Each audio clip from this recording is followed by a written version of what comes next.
Hi everyone, I have been specifically asked by someone to do a video to talk through how I approach a detailed colouring page, and I was asked about this page. Now this is from Rita Berman's new book, Meine Reise Durch Asien, and quite a lot of the pages, like this one and this one, do have a lot of detail. So how do you approach a page like this when it looks quite daunting at a first glance? And what do you do? Well, what I do is I start by thinking about what pencils to use, or maybe pens. If you're using pens, I use pencils. I would think about the fact that there are some really tiny spaces here. So I want a pencil that I can sharpen to a fine point that will hold its point and not snap, and that will keep that point for a while so that I can really get into those little details. Now, for me, that would be Staedtler Ergosoft, Faber Castell Polychromos, maybe the Cores pencils, maybe Prismacolor very thin, although I wouldn't choose those for this picture because we do have some bigger areas as well, and they're really only for little ones, but you could use a mix of Prisma Premier and Prisma very thin. Maybe Castle Arts Soft Touch. I might consider if I sharpen them all well first and kept them sharp. So there are a few options there. I wouldn't use a Prisma, I wouldn't use a Derwent, I wouldn't use, probably wouldn't use my Arteza either for something with small detail, but that might just be to me being not so practiced with those. So that would be my first decision. What pencils do I use? So I've got my Polychromos, actually happen to be still open on my desk from another picture I've done in my book. So that's what I'm going to use for this page. Next, I have a look at the picture and I break it down into parts. So I think about it. We've got this bit around the outside. Now, am I going to do a background on that or not, or leave it? Not sure, but if I do, I would do this with soft pastel because it's quite a big area, and I would want it to be quite subtle because you want the main picture to stand out. So that would be my first thought. Then I look at the details in the picture. So what stood out to me first was the lantern. That's quite easy to colour for me. You know, I could do a silver lantern with a flame. The flame, obviously the colour speaks out, and with the candle I would match it in with something else in the picture, so I would leave that for a little while. We have this air balloon ship with town on. Now I am looking at that, and this air balloon is saying orange to me, and I just don't know why.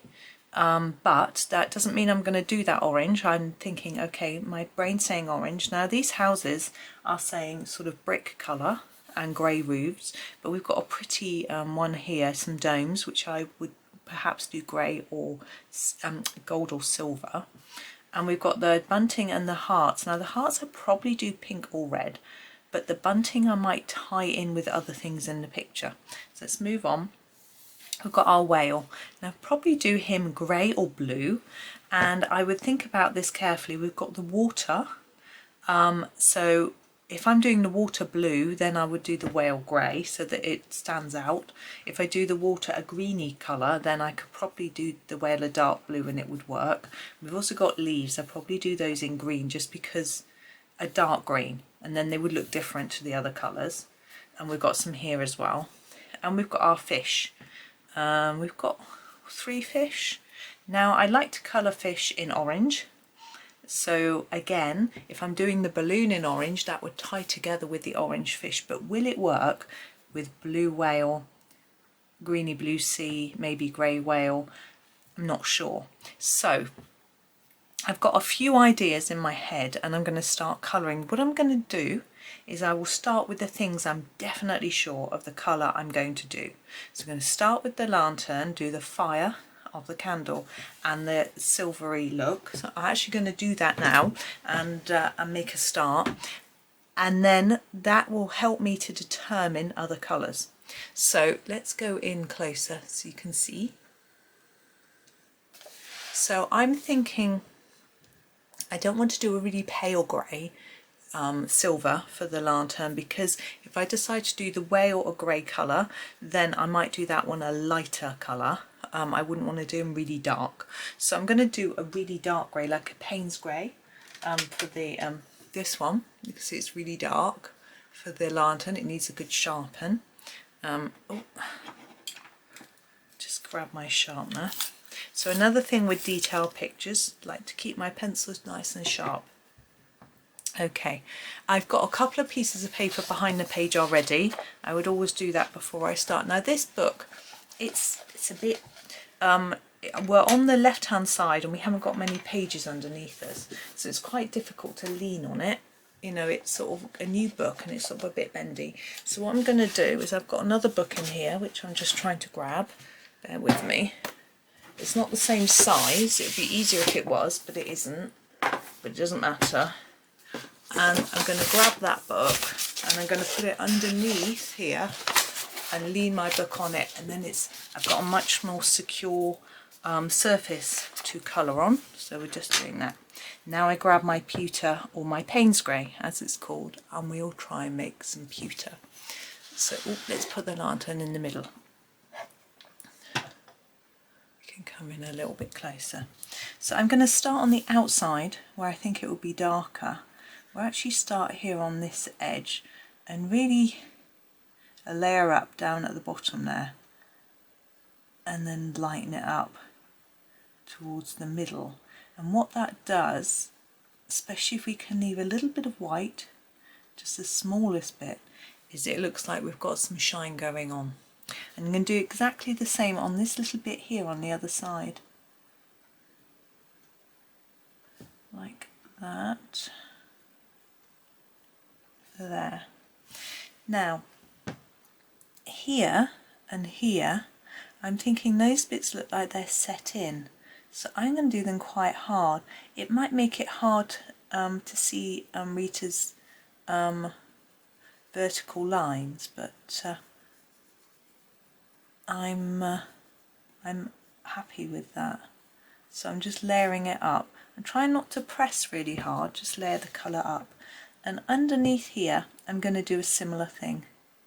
So dark here and try and fade. It's quite difficult on a smaller space to fade it quickly enough. It takes a bit of practice. If you can't do it and it's just gone really dark, you can always use a little eraser just to take the centre out if that's easier for you. Now this bit, I'm thinking that it would be darker on the side and lighter on the front. I don't know why I'm thinking that, it's just how I'm going to colour it. So this side I also want dark, but I don't want quite as dark as this piece. So I'm going to layer it up, but not quite as much. And we're still going to have a light bit in the middle, which we will line up with that bit on there, so it sort of makes sense. You see? And we'll do the same on this side. Now you could use different shades of grey to get this effect, but I find it easier and quicker to just use one pencil and use different amounts of layers of that one pencil on, because Paynes grey is not like other greys. I'm thinking that under here maybe this top bit might be standing out, so it might be a bit of shadow under here, so I'm going to put a darker line here. And then I'm just going to do quite a light, and I'm going to do a slightly diagonal bit to make it look like it's catching the light. Yes, the Paynes grey is not like other greys, it's a more purpley grey, so it doesn't really fit in with the other greys that we've got. Yeah, I'm happy with that at the minute. We're squiff, aren't we? So now we do the top. Now on the top we've got these complex patterns. We've got a sort of floral pattern and these dots. Now we can either choose to ignore the pattern and make it look like it's flat on the item, like it's printed on, or we can make it look like it's engraved or it's embossed, and those are trickier options. With the zigzag we can just colour in here a bit darker than we're going to do this bit. I'm going to try and colour it slightly lighter in the middle than towards the edge, and now it looks like that's set in a little bit, and you'll see when we do this bit. So I'm just starting quite lightly and then going to do it even lighter towards the middle. You can darken as you go. So I'm going to now darken up this edge.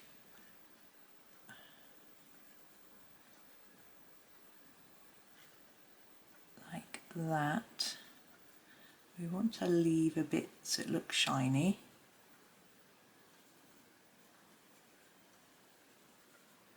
Like that. Now the darker you do the edge and the lighter you do the middle, the more it looks shiny. I'm happy with it like that. Now we've got this bit. Now if you want to make it look like it's embossed, you need to put some shadow under it and make it more shiny. If you want to make it look like it's engraved, you need to make it darker so it looks like it's dipped in a bit more like these. We've done a lot of dipped in bits, so let's make it look like it's embossed to show you. So I'm going to put a dark layer under here and under here. Now you think the shadow is most likely to fall underneath. There'll be a little bit up here that we can just slightly pop in. These little lines, difficult to do much with.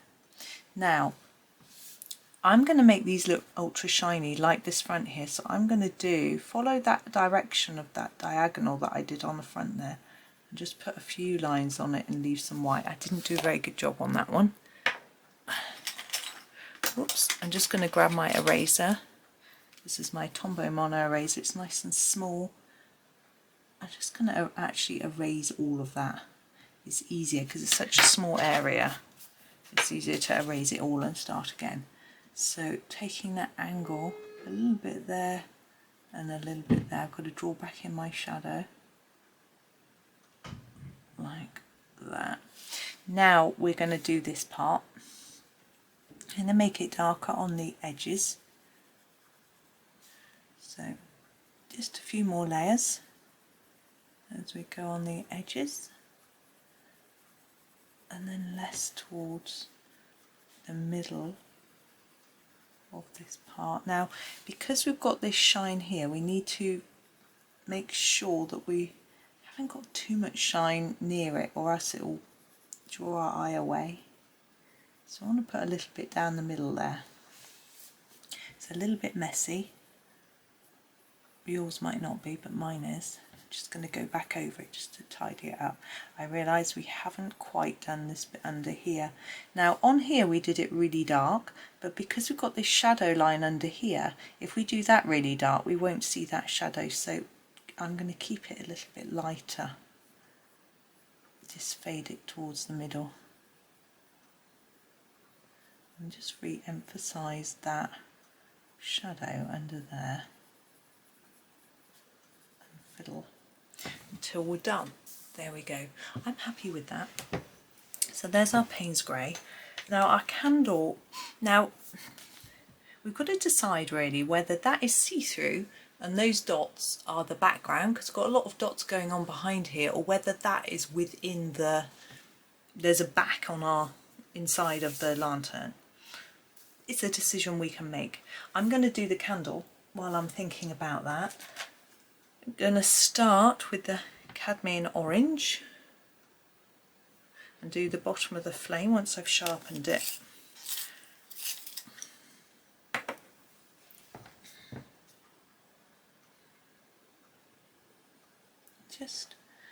What I'm doing is I'm putting more layers at the bottom and then just a little bit up the candle. So when I grab my next colour, which is the dark cadmium yellow, I can go over the top of that bit and then take it up to the tip. And that doesn't look that dark at the bottom. I'm going to go back over it again with the cadmium orange, just over the bottom bit again.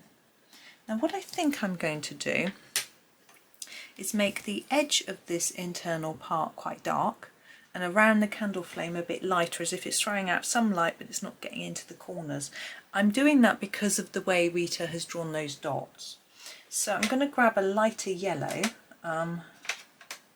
This is the, I think this is the light cadmium yellow. and I'm going to do a little bit of glow around our flame where there are no dots. Excuse me, what a tickle. There we go. And now I want to do dark. Now we've got a very dark grey already, so we're going to have to go with darker. We're going to have to go with black, I think. So I'm grabbing my black, but we don't have to plaster the black on really darkly. We can, I'm just going to do it lightly to start with. Take it up to that yellow and almost fade it a bit towards the yellow. Oh, my desk is crumbling. Like that. And that sort of helps to frame that area. It looks like it's slightly set back and it works. Now the candle, as I said, I'm not going to do until I've done more of the picture. I need to balance out the colours more. So I'm leaving that. But where I'm going to go now, I think, is the sea. I need to make a decision as to what colour to do the sea. Now, in my Polychromos, let me bring the blues box into shot, hold on. We have got some really dark blues. I'm not going to go dark. We've got some mid blues, which we could potentially use. These lighter grey blues, not sure. We've got these more, the phthalo blues. Then we're moving on to the more turquoisey, greeny blues. And I'm often tempted to do the sea in these sorts of colours. And I think we might do that this time. Not only are they bluey green, which tends to work quite well. We do have some greens here as well. That one's quite a nice one for sea as well. I think I'm going to stick with these. They're pretty. And yeah, well, they're pretty and they can be quite sea-like, so that's why I pick them. I'm probably going to use those two, which is the cobalt green and the cobalt turquoise, but I'll probably grab the light cobalt turquoise as well. I might want that one too. So I think I'll use those three. Let's pop that away. Ooh, scraping it across, sorry. Now we've got to identify what's going on with our sea. Now we've got, oops, we have the sort of sea foam and we have the sea. But for example here, if we look carefully, I know I'm not zoomed in very much, this sea foam here goes all the way down the side of this sea. So we have to decide, are we going to leave the sea foam white, do it silver, or do it just blue and then apply some sort of glittery glaze on top. You know, I'm very tempted to grab some of these or a glitter pen. I've got one somewhere. So I think we could leave this a light and then apply a sparkle, which I think is what I'm going to do. But I'm going to do the bit underneath slightly darker. So this is the darkest blue that I've got on my, that I picked out, which is the cobalt turquoise. And what I'm going to do on each of my sort of waves is use this right underneath here and up to the edge of this piece and at the bottom, and then fade it up a little bit.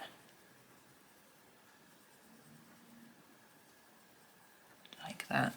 And then I'm going to grab my other colour, whoops, which is the cobalt green. Sorry, you can't see, it's so far away. And just mix them together like that. I think it's a really pretty colour. And then this outside bit I'm going to do with the lightest colour, whoops, which is the light cobalt turquoise. So I've slightly changed my mind and evolved my idea as I'm actually colouring. Now on top of this really light bit I am going to apply some sort of sparkle. Now we've got these circles and I'm going to do those probably in a silver gel, silver metallic jelly roll pen, which I have got in here. But this bit will be, the top of the sea foam will be covered in a sparkle. It might be stickles, it might be a gel pen, I haven't decided yet. So all of my sea is going to be done in that way, and I will show you another bit. Some of them are a little more complex. See this piece, for example. What's this bit? So we've got the stripy bit, which is the water, and normally the plain bit is the sea foam in all of these. But here, what's this bit in here? I'm going to colour it as if it's a stripy bit. Now these circles, as I said, I'm going to be doing them in a silver metallic pen, so I'm not worried about going over them.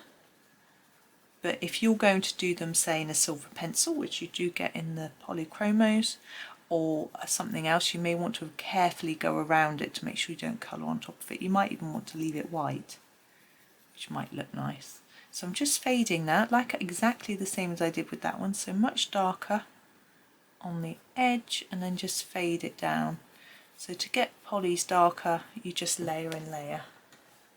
And then the cobalt green to do this central part, and basically I just colour over the top, and I just keep layering until I'm happy with the intensity of colour. Like that, and then the lighter blue, the light cobalt turquoise, I could have zoomed in, couldn't I? I'm sorry. Here. Now the rest of the sea is going to be done in the same way. I'm not sure if it's going to be particularly valuable for me to keep showing you the same thing over and over, so I won't. I'm just going to do this. This is just plain colouring. Because I'm going to add some sparkle, I'm not worried about doing too much in the way of shading, because I think your eye's just going to be taken by the sparkle anyway. Now you might prefer to leave it white because it's sort of sea foam. I often do. I just wanted to do it a little bit differently. So that's the sea. Now here we have a little bit here in there. That I think is background, like sky. But we also have a few bits down here which are dotty. Oh, you can't see. A few bits down here which are dotty as well. But they look quite different to this bit up here. So I'm not quite sure what I'm going to do with that. So I'm just going to wait for a minute. One thing I'm a little bit confused by, I've just figured it out, is this bow here. We have a bow, but it's connected to the string, which is connected to the balloon. So I think, so the boat and the balloon are on the whale's back, but they're tied on. That's interesting. Okay, leaves. Now, I'm thinking because we've got sea with blue, and these leaves are quite near to the sea, then maybe a bluey green would be a good colour for them. So I had said that I was going to do them quite dark.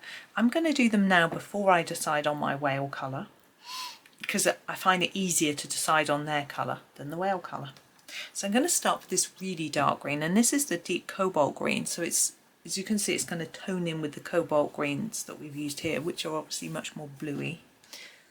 I'm going to come in closer for you. There we go.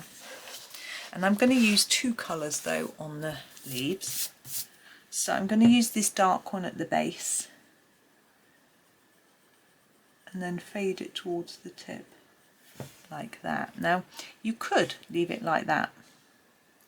I'm going to use the second colour on it.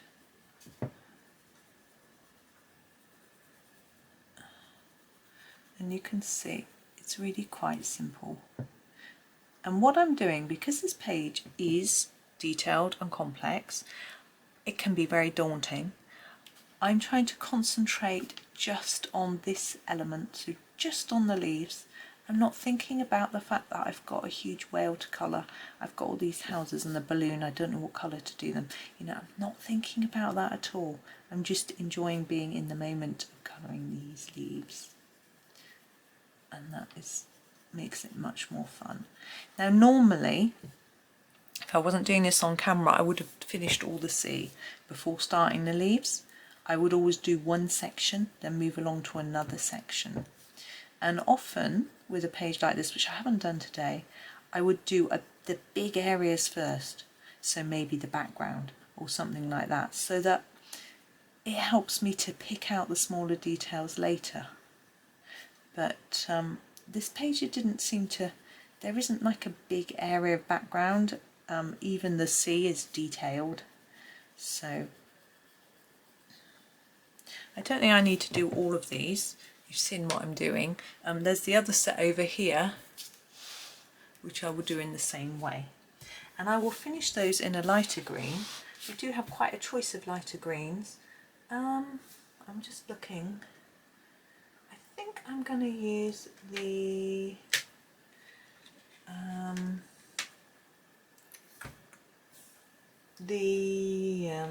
phthalo green. I was picking between all the greens that are slightly bluey. The emerald green tends to be isn't quite the same as the others. The light phthalo green is really very light, but I did want something a bit lighter, and I thought this one, sorry, I don't know if I showed you the phthalo green. Of course, if you're listening, you won't need to see it anyway. So just covering it over in quite an even amount, really. You could leave the tip lighter if you want to, or you could use two colours, and you could use the phthalo green to sort of half of the middle part, sorry, of the leaf, and then do the tip in light phthalo green. It's quite small. I'm not too worried about going that fiddly. So that will finish off the leaves.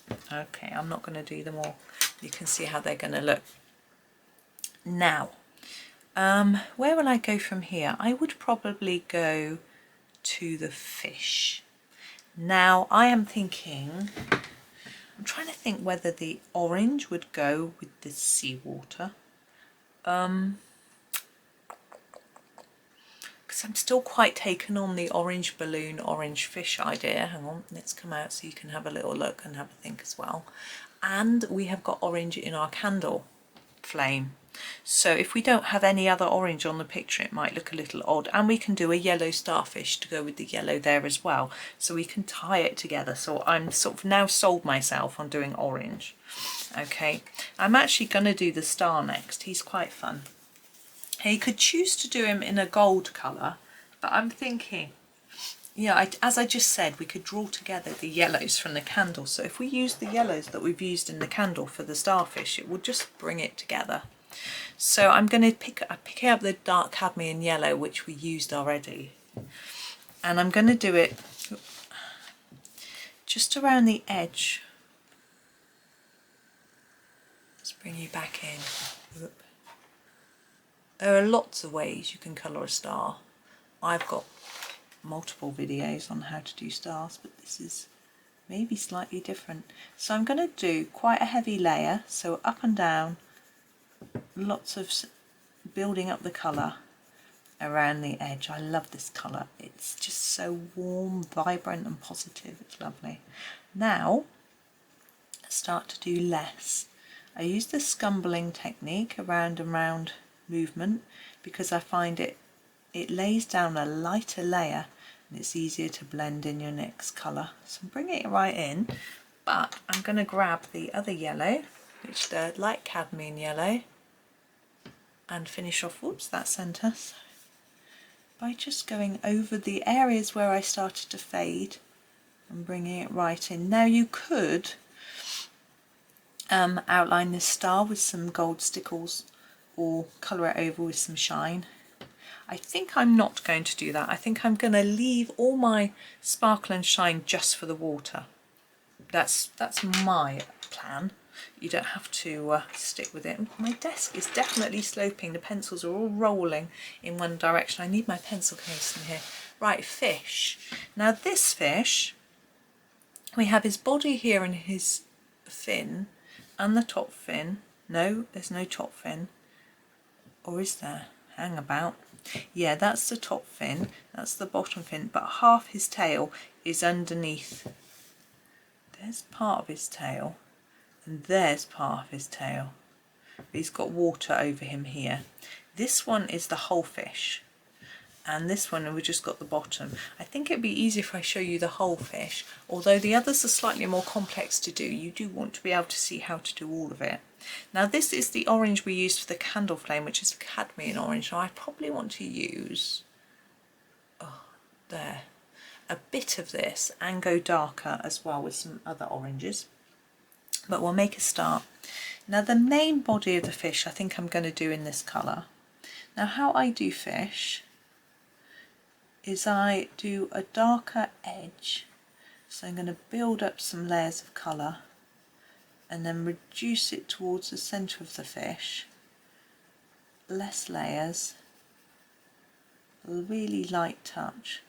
So we've got a little bit of white almost, because fish are shiny. Now I'm going to leave those bits for some darker colours. Now with the scales, you can do this part of the body in this way and ignore the scales and just leave them to show through. But I'm going to show you a different way for scales. Because they're small, it takes time. So what I do is I layer up more here and fade towards the bottom. Now you could use two colours for this. You could use the darker colour up here and a lighter one here. I do find it a lot quicker not to have to keep switching pencils, so I try and do it with just one, especially on such a small design. Oh, there's a train. There's a steam train went by yesterday, which was very exciting. 3 of us rushed to the balcony to look. There's so many leaves on the tree still that we couldn't see anything. It's a bit of a disappointment, but it was lovely hearing the whistle. Sometimes we know when there's a steam train going by if we look at the local paper. You can go out in a place where you can see it. We've got the railway bridge just down the road. You could go and look there. I saw the, I think it's a Flying Scotsman, which was great fun. So these are all being done in the same way. I'm not going to show you any more, but you can see. Now the very end part, it changes slightly, but I'm going to use the same technique. So a darker bit here and then less down here. Okay. Now, oops, pencil is going to roll away. Now I want a darker colour for some of the details. In fact, I'm going to use 2 darker colours, 2 different shades. Now I tend not to use the orange glaze because it always seems to be a slightly different tone of orange. So I'm going to use the cadmium oranges. This one was the cadmium orange that we've used. So I'm going to use the dark cadmium orange and the light cadmium red. And then we're all within the same colour family. And it sort of makes sense. I'm starting with the dark cadmium orange. It doesn't really matter which way round you do. I just want some different colours. So I'm going to use that for this collar first. And I'm going to use the same technique as this. I find it easier on a smaller area to layer it up here, fade towards the middle, and the same here. And then on this piece, a bit darker here. I can use my other colour on that one, just so we've got a bit of variety. And then fade there, like that. Now we've got our fins and tail. I'm going to use the darker colour first on those, so I would switch. I should just sharpen. This is the light cadmium red, as I said before. We've got these circular. Now you could try and make them look jewel-like by colouring them around harder on the outside and lighter in the middle with the dot. I think that's going to be too difficult on a space this small. So I am just going to do the same as I did with the piece above. Alternatively, you could colour them all in quite hard and get a white pen and just dot in the middle with your Polychromos. That would show up quite well. So with this fin, I'm going to do it darker here and then lighter towards the edge. It's a little difficult to quite work out what's going on there. So many lines, but do your best. It's up to you to interpret it how you want to. And so I've done more layers along the body, less here. There's a lot of detail on these and I'm not going to worry about it. I'm going to just colour over it with more layers here and less going out towards the tip of the tail. I'm just going to let those details shine through. I'm not going to try and colour them in. You can if you want, like that. Then we go back to our dark cadmium orange and finish off. So I'm not going to start right on that edge because I will then fade that red and I want that to look dark. So I'm starting slightly in and just covering over the area that was a bit lighter and then taking my orange right to the tip. Now if you look at real fish, often the fins and tails are quite wispy and they might even be slightly see-through. We haven't done that. These look quite solid and thick. If you want to make them look more wispy, you could get a white pen and draw over the outlines, and that will help with this sort of more wispy fish-like look. But I probably won't. I won't make that decision until the end. And I think because of everything that's going to be going on with this, sparkles here and metallic here and bits and pieces, I think it will get lost. So I think it's probably better to leave it because we want the fish to stand out a little bit. They are nice fish after all. Now, I've been going on for quite a while. What I'm going to do is I'm going to go and I'm going to finish the bits that I started. So I'm going to finish all the fish, all the water, without the sparkles. I'm not going to do that now, and all the leaves, and then I'll come back in a second video and we can do some of the other items. I think it's easier if I go off and fill in some details because, as I said to you, often my colour choice is based on what it looks like, and with having only done that much sea, I can't really think about what to do with that whale. So I'm going to do all the sea off camera and come back and show you the next bit. So hopefully that's been quite useful. I feel like I may have over explained a little bit, but hopefully it wasn't too boring. And as I say, I'm going to finish off. It'll take quite a while, so if you're following along, you've got quite a lot of homework to do before the next session. Now what I'm going to do as well is note down any bits where I found it a little bit tricky as to what to colour and where. Maybe the water particularly, and I'll come back to you in the next video and say to you about it. So if you find bits tricky, maybe leave them and you can have a look, but my finished picture will be at the end of this video, so you can use that as a guide. I say finished picture, I mean the fish and the sea will be done. You can use that as a guide if it's easier for you, or you can wait for the next video where I might explain things. Depends if I have any trouble. What I'm also going to do is, I've noticed that we've got drips of water and things. I'm going to do those as well, and I'm probably going to do those with my very darkest blue, sea blue, what was it, the Cobalt turquoise. I'll probably do those with that, just because they'll stand out better. So if I do decide to do a pastel background, which I think I probably won't, to be honest, it will still show up. But that's me for now, so thank you for watching. I hope that was useful, and do come back tomorrow for the next instalment where we'll go through some of the other details in the page. But for now, thank you. If you click subscribe, then you'll get a notification when the next video comes out, especially if you hit the bell and select that you want notifications, and then you'll find out. But thank you for now. Hopefully, I was going to say see you tomorrow. No, hopefully you'll tune in tomorrow, and have a lovely day and happy colouring.